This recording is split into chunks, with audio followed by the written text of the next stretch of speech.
YouTube. I'm Esther. I'm Nick. And we are Fouch-matic Off-Grid. No, we're not.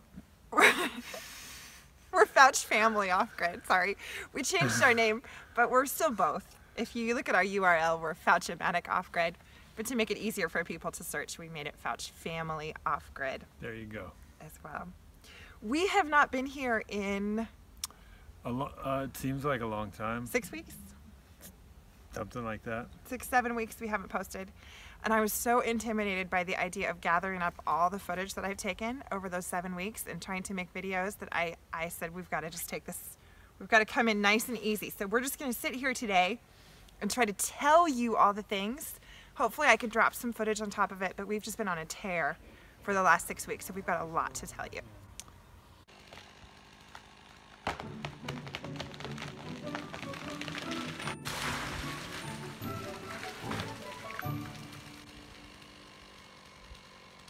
Right. So the thing that we haven't been doing is making videos. True. But we've been busy. We've always said here that we homestead first, and that's absolutely what we've decided to do in the later part of our summer and early fall here. So we've had a lot of house projects going and other just property projects and just trying to take care of business here. The first part of our summer, after our trip, we came back and we just kind of stopped. Mm-hmm.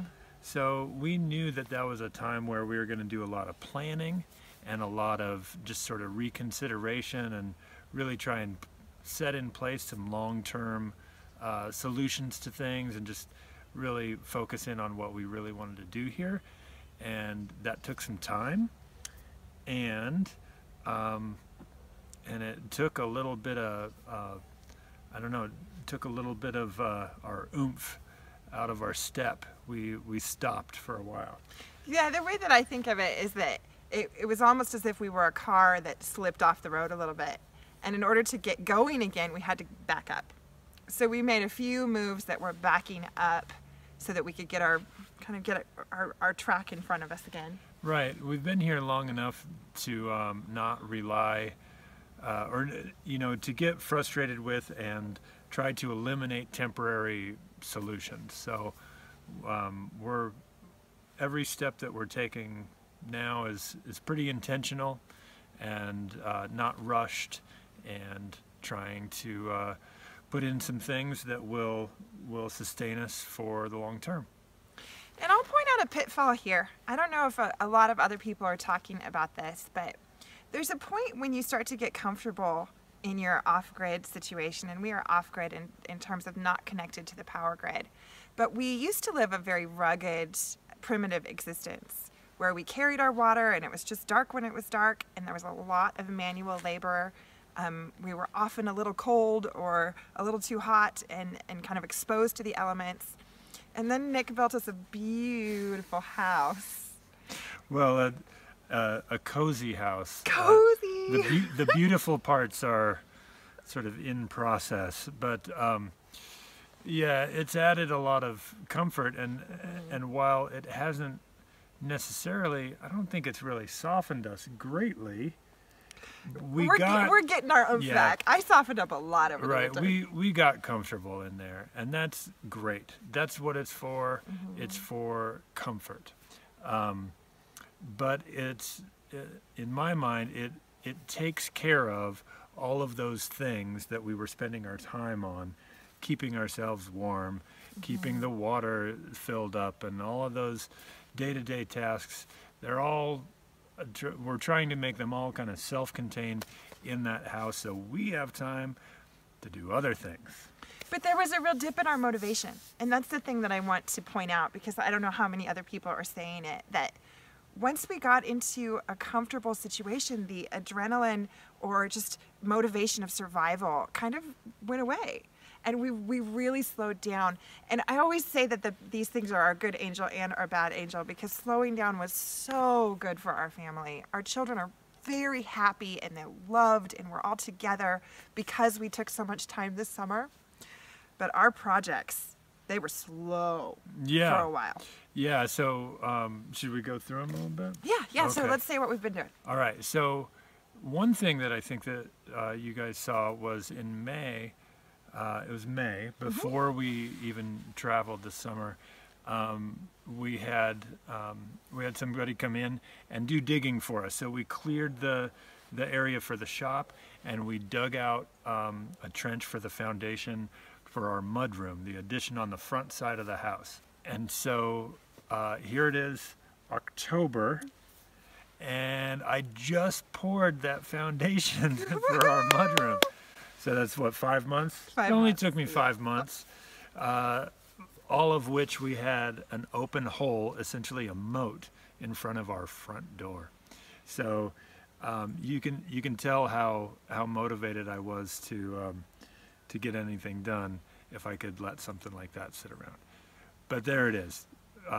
So we did the mudroom foundation. The other project that we did on the house, which sort of ties back into permanent solutions, is we put in a foundation drain. And that is really labor intensive after the fact, after you've backfilled and everything else. It wasn't the worst digging we've ever done here, because it was just filled about 2 years ago. So it's still pretty fluffy and not compacted, because you're digging out all of the dirt right next to the house. On the upslope side of the house, we collect a lot of water in our driveway. So we're really starting to look at how water moves around the property, and one place that it moved was right to our foundation. And when we were digging that out, we could see roots chasing water right across the face of our foundation. So we're backing up, we're doing it right, got a foundation drain in, we did the damp proofing on the concrete. As soon as we're all backfilled and done with all that foundation work, we're going to do some grading around the house so that water doesn't even go there anymore. So that'll tighten all of that up. It's been kind of the summer of concrete for me. There's that foundation. I'm also pouring footers and piers for my workshop, which won't go up before snow, but that's okay too. All of the dirt work will be done, and I'll be able to work in the snow a little bit. I don't really have winter projects lined up for inside the workshop anyway, so it's not a huge loss, and I think that the trade-off of taking my time with it is well worth it. So he's working in the yurt. He's doing his cabinet projects in the yurt. When we decided, we've decided this over and over again, that we're not going to become professional YouTubers. The temptation is often there, because a lot of people do appreciate our videos, and sometimes we'll get a video that's very popular, and then we think, oh, should we just do this for a living? And then we remember, no. No, we can't. We're not the ones who can. I'm a really terrible salesman, and I'm a terrible actor. So if it's not just me saying what I'm gonna say, then it won't come out. And you may have noticed when I've ever tried to do that, it doesn't look right. So I've been trying to make a living doing custom woodwork and cabinetry, a lot of which I'll just do out in the open air, all of the woodworking part. And then I've made the yurt the finish room. So I try not to do sanding in there, and I try not to do a lot of sawdust stuff, because if you've ever turned a room temporarily into a wood shop, you don't get it back the way it was, especially something with fabric walls. It's just not going to work. But I can warm it up in there, I can control the climate and use it as a finish room and keep all the elements out of my finishes. So I've done a couple bathroom remodels. I'm working on a big fireplace project. I've done a bunch of barn door, sliding barn doors for people, and that's all going really well. I really enjoy it. I'm making quality stuff. I'm using my skills and getting paid for it. And that's kind of the goal out here, is to use our skills to provide what we need. And concrete is not free. They don't give it away. So we've had to make a little bit of capital here to get our projects going.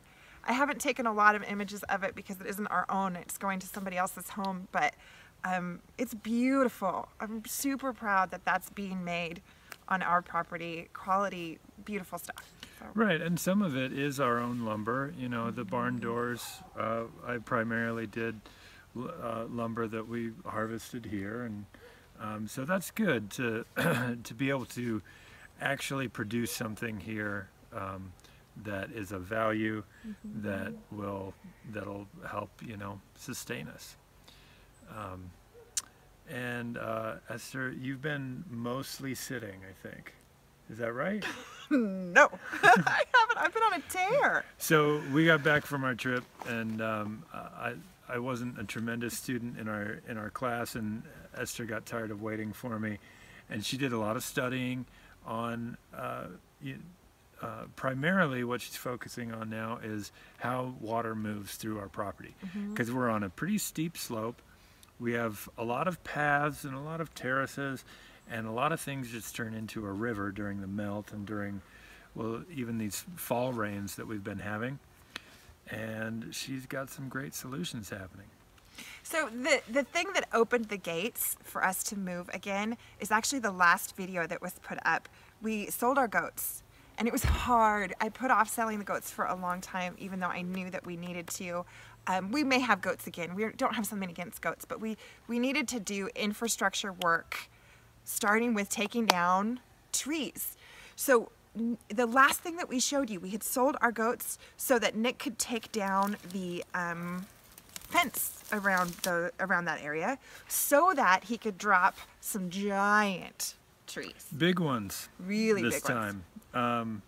And they were leaners, you know, they were ones that in the wind I kind of would look at nervously. One right in front of the yurt, one leaning dramatically over our pond.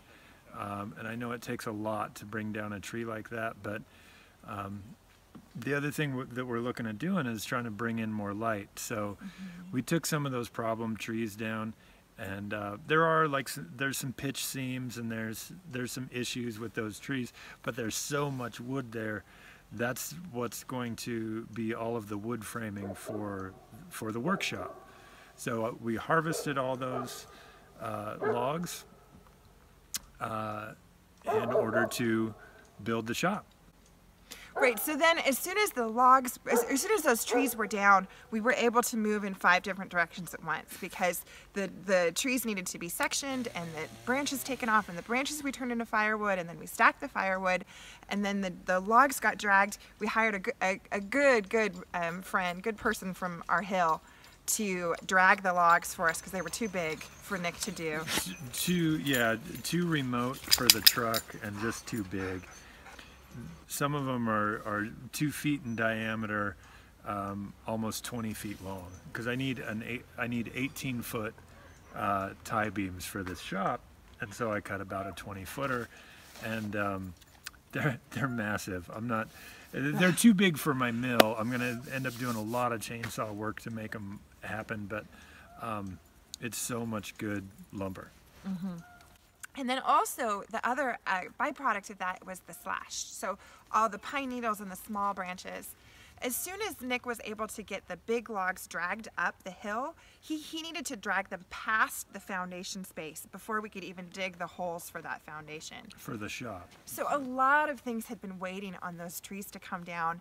And one of those trees, we didn't want to take it down, and we did want to take it down, and we kind of fought over whether we were didn't fight each other, but just like struggled. Wrestled with it a little bit. We were kind of slow at doing it, and sure enough, when we did it. Yeah, I smashed the woodshed. Smashed the woodshed. Well, I don't even have good footage on it because I dropped the camera and swore because it landed right on the Yeah, woodshed. well, yeah. Yeah, I don't think I swore, but I did drop the camera. Well, you definitely would have had to bleep me out. It wasn't that surprising. I knew it was a close call. and it's our least valued structure here. It was made out of old fence parts. I didn't spend a nickel on it, and it was thrown up, you know, in a hurry in order to get ready for our first winter here. So not a huge loss, but still a huge mess to clean up.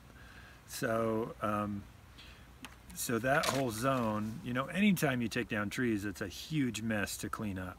It's not just move the logs over there. There's so much stuff that comes off of it and so much damage that can happen on the way down. So there was a lot of mess to clean up.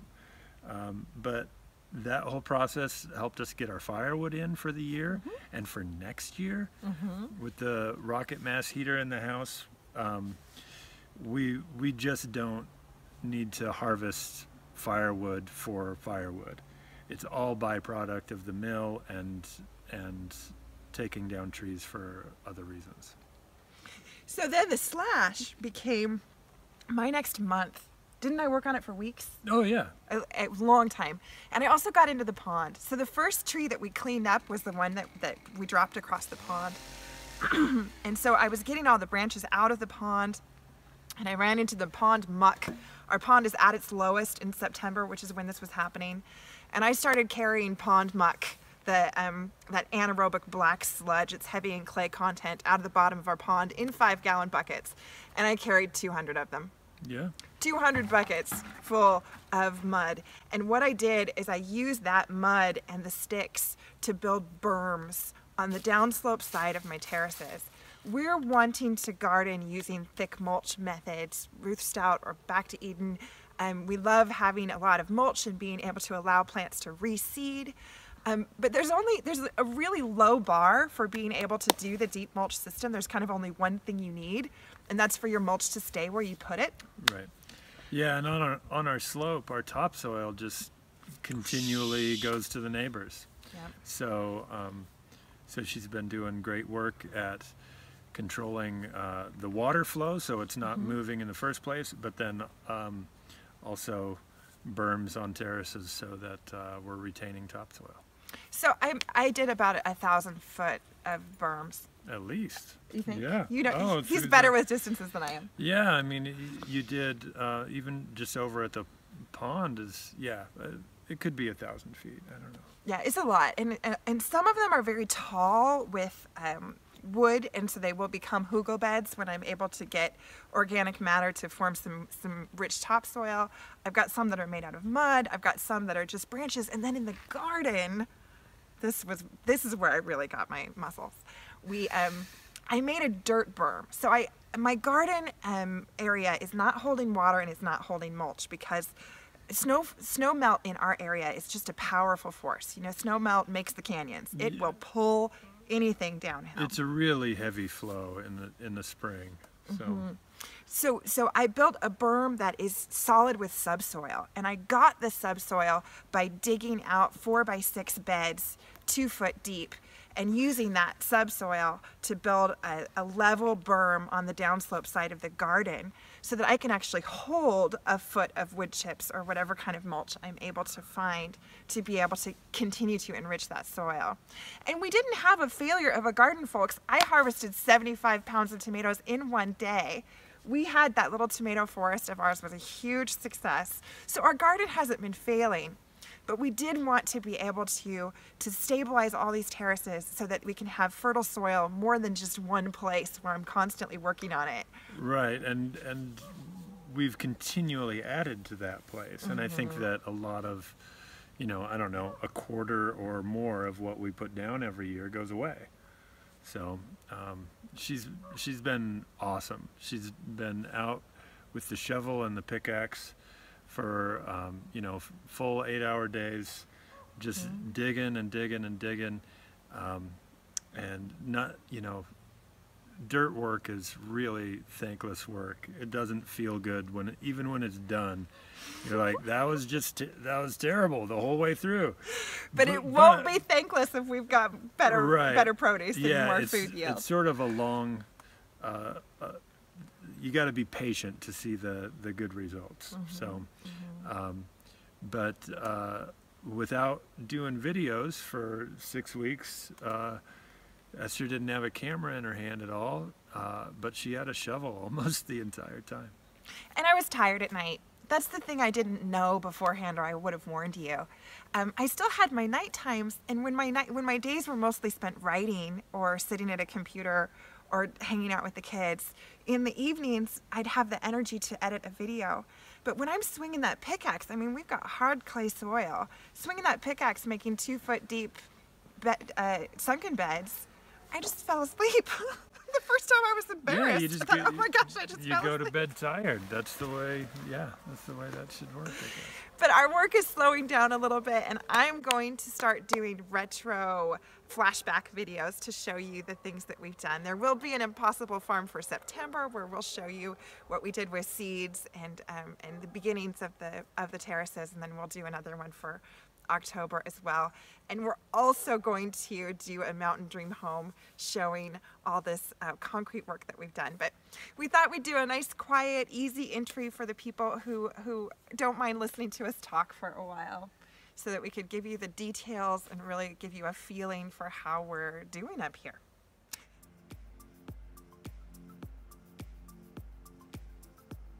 So thank you for your patience. Thanks for being our people. Please don't think that we take you for granted. We're just not professional YouTubers, and we have to keep a little distance so that our homestead continues to be honest and continues to be our real lives. And the priority. I mean, one good thing for you guys out there is, you know, we're not selling you anything, and right. we don't really need anything.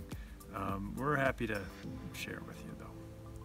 So we're Fouch Family Off-Grid or Fouch-O-Matic Off-Grid. You can call us either one you like, and there will be some backtracking flashback videos to let you know what we've been up to. And in the meantime, thanks for hanging out with us. We appreciate you. Thanks for watching.